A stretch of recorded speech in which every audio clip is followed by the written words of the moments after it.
You are listening to Ideas and Leaders podcast. I'm Elena Paweta, Executive Communication Coach and TEDx organizer. With each episode, I'll share with you communication tips and ideas from top business leaders to help you excel in your career.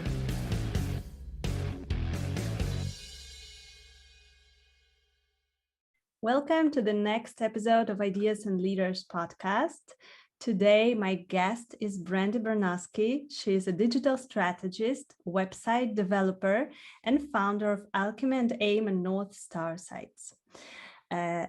So she helps entrepreneurs basically with their websites, with their online presence, and she helps people and companies to elevate their online presence. And isn't this what we all want right now in this digital age? So I'm very happy to have you here, Brandi, on the podcast.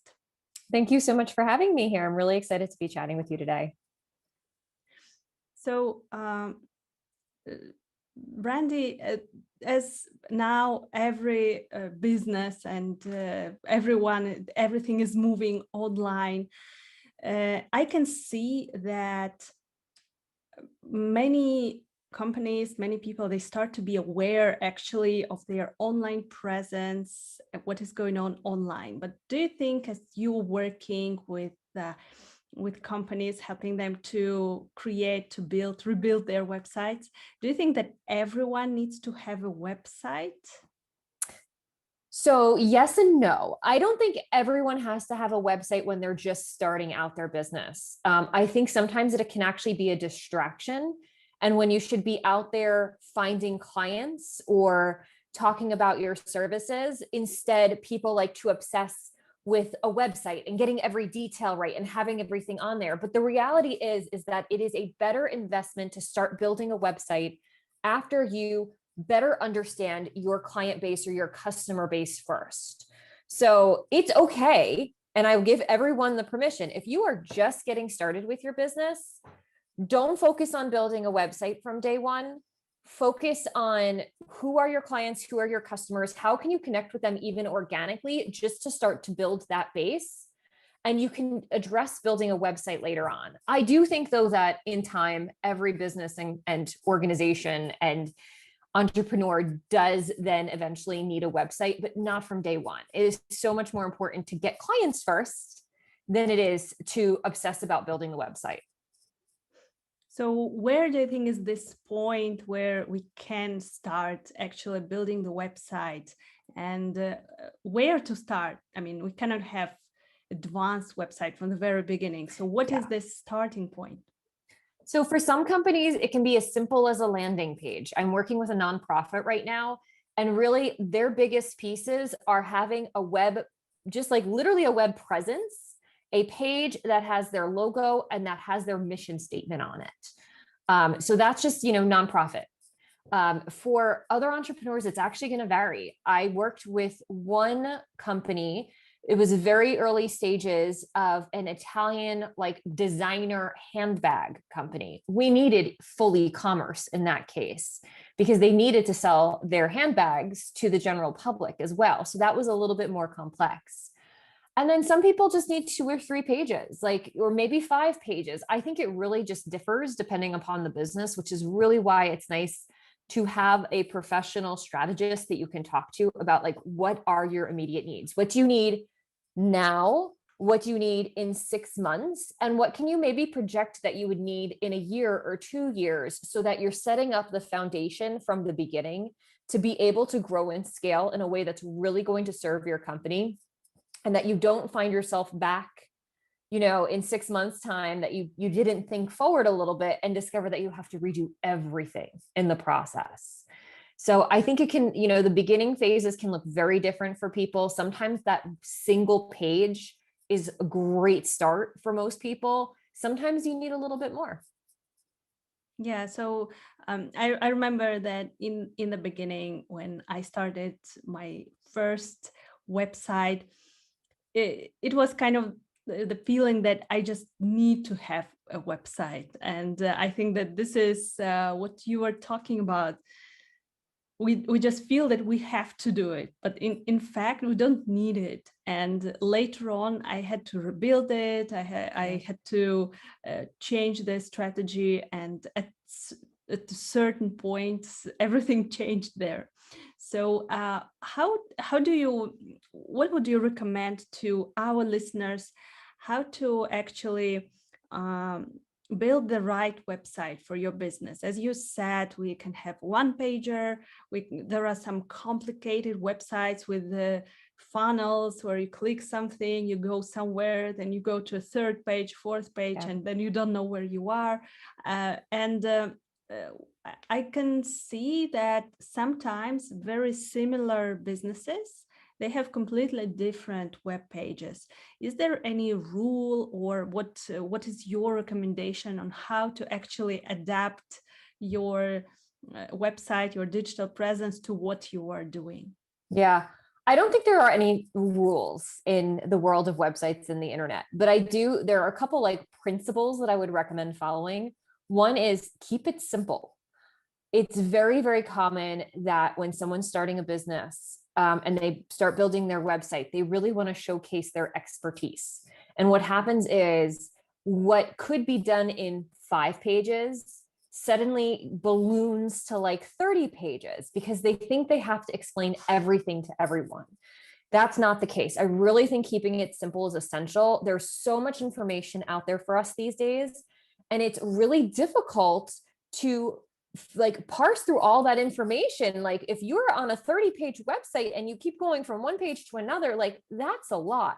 So keep it very, very simple for people overall. And then I think the other principle that I follow all the time is really taking into consideration what is the journey on your website that your ideal client or customer needs to go through.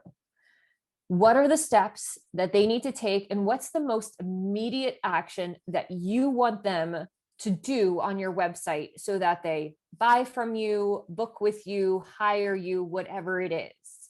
Like make those steps simple and really focus on their journey rather than focus on delivering a bunch of information to them. Like you need to think, okay, they land on my homepage, where do I want them to go next in order for them to be better prepared to say yes to working with me or buying from me? And just kind of following that simple principle of what does my client or ideal customer need on the website is a really good start. So they don't need everything, but they do probably need, I don't know, 2 to 5 key steps to be able to say yes to working with you.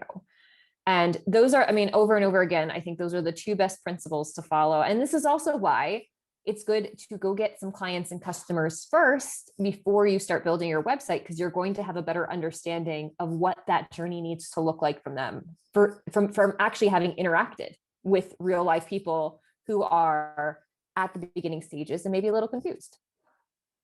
Yeah, it is really important to have someone to ask what do they want from us, what do they expect from us before building a website, in order not to have to rebuild everything.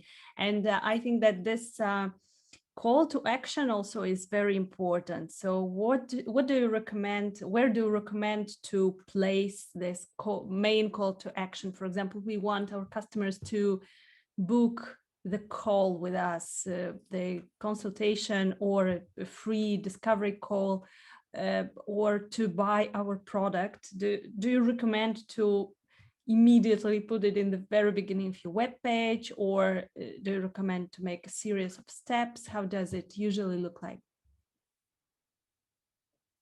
I would say all of the above. So definitely, like for me, my primary call to action for people who come to my website is to contact me, to go to the contact page, fill out the form, and actually contact me. So I have my contact button in the upper right-hand corner of my site. So using that upper right-hand corner of the site is really wise. I think it's always good to have it there. I think you then also need to be aware that you're going to need to put it in a bunch of other spots too. It may go in that top header image on the home page. It may go a section or 2 beneath that.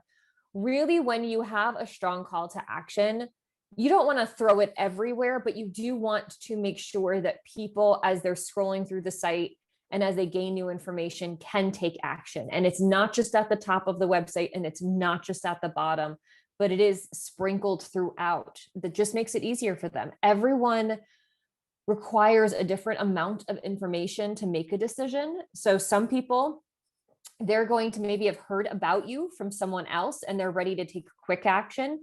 Other people may be encountering you for the first time and may need more information. So putting buttons and calls to action in easy, obvious places is, across the site is just important. So I definitely think use that like upper right header area, but then also put the button in other spots too. Like, don't be afraid to use it.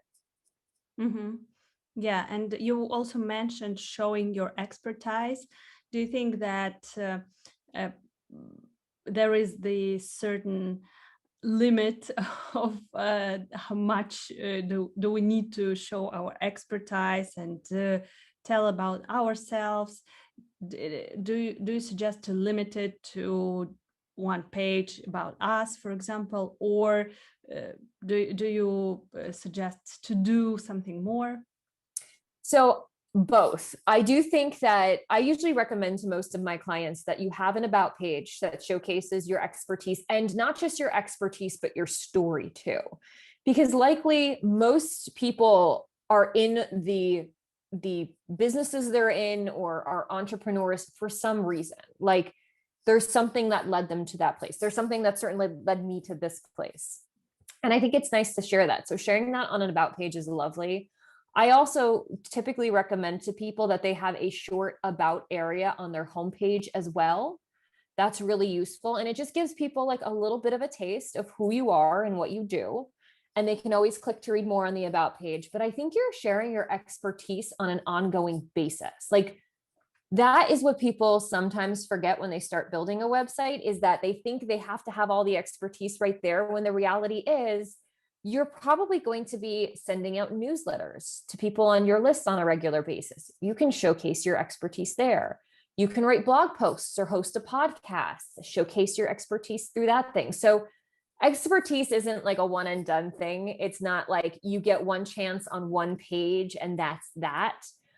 You can also tell stories about your clients and the success that they've had, and use their words, their testimonials, to showcase the expertise you've brought into the situation and how it's helped them. So it's an ongoing process. And I think if you remember that it is an ongoing process, you feel less pressure to have everything on, the about page and get it all right there, because they're going to see it on so many different areas of the website. Yeah. So as you're working with your clients, and I'm sure that you have clients that already have their websites, and they want to kind of rebuild them or make something new. What are the typical kind of mistakes that you see in many cases, and maybe what should we be aware of when have making our websites? Yeah, so one of the biggest mistakes that I see in general is that people think just having a website will bring people, like clients and customers, their way. That's not enough. Like you're going to have to find them in other ways. And I'm also very much I'm a proponent of like, don't put all of your eggs in one basket. There's no magic pill that like gets people to your website. It's not SEO by itself or social media by itself or anything else. Like you should be attracting and drawing in people in a variety of ways. And especially because things change over time. A lot of, I have clients who are speakers, and they were drawing their clients to their website based on their in-person speaking. Well, then you get a pandemic, all of the events are shut down. They're not speaking in person anymore. So they're not pulling in new clients anymore. So I do think kind of like being aware that having a website doesn't mean that people will find you. There are a lot of websites out there, frankly. And just making sure that you are taking care of all of the different areas that draw people to your website, so that you're not relying too heavily on one. So I think that's one of like the biggest things that I see is people are like, oh, I'll just build a website and suddenly the clients will be knocking down my door. And I wish it worked that way for everyone's sake, but it does not. The other kind of big thing that I see people do with websites is they actually don't take the time to understand how the website integrates with their business. So this is sometimes just a limit of knowledge, that you don't know all the different technologies and ways that the website can really serve your business. And there's a lot of potential there for streamlining processes and operations and systems you have, maybe engaging with clients better, making it more fun for them as an experience. So sometimes clients, they're set in their mind with, these are the pages I need. And it's nice to look beyond the pages to how are people interacting with their site? What else do they need? What else do you need from a business perspective that maybe can happen on your website as opposed to happening elsewhere, via email or via some other system? There's some nice things that really can be done these days. So it's nice to stay open and be aware of possibilities around those. Yeah. I just reminded myself that the very first website that I built for my business, it was, I don't know, maybe 12, 13 years ago. I just had a website of someone else, of another company, and I came to the person that was was doing the website, and I said, I want exactly like this. This is what I want. And now I understand that it is impossible because every business is different, and it is impossible to have the same process and everything the same. So you have to actually build something for your own business. But first, as you said, that you need to know your business before doing this. So you mentioned the interaction with clients and making it more fun. I think that for many of our listeners, websites are more kind of static thing, so we are interacting on Instagram, on Facebook, using social media, but website is kind of our business card where we're just bringing people. So are there any tools and possibilities how we can make it more interactive and fun and interesting, take people on this journey on our website? I mean, the easiest tool is language.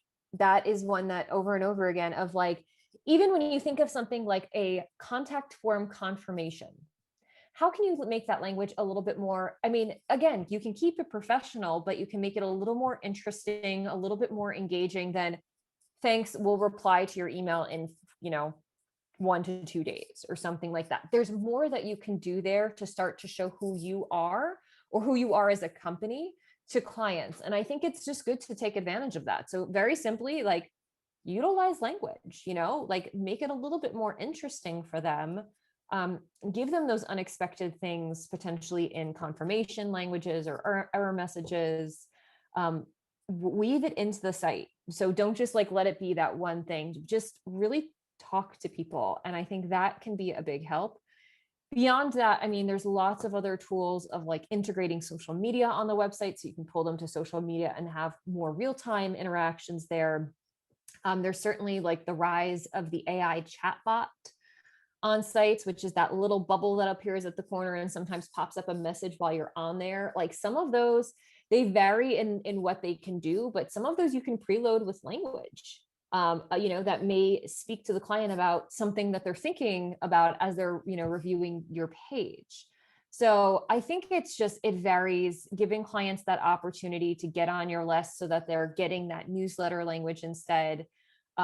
It's not that you're ever necessarily going to be live interacting with someone on your website. That we all wish we had time for that, but we don't. But just finding those little touches that make the whole process and the experience feel more human. And I think language is the first thing to do. Yeah, great tips.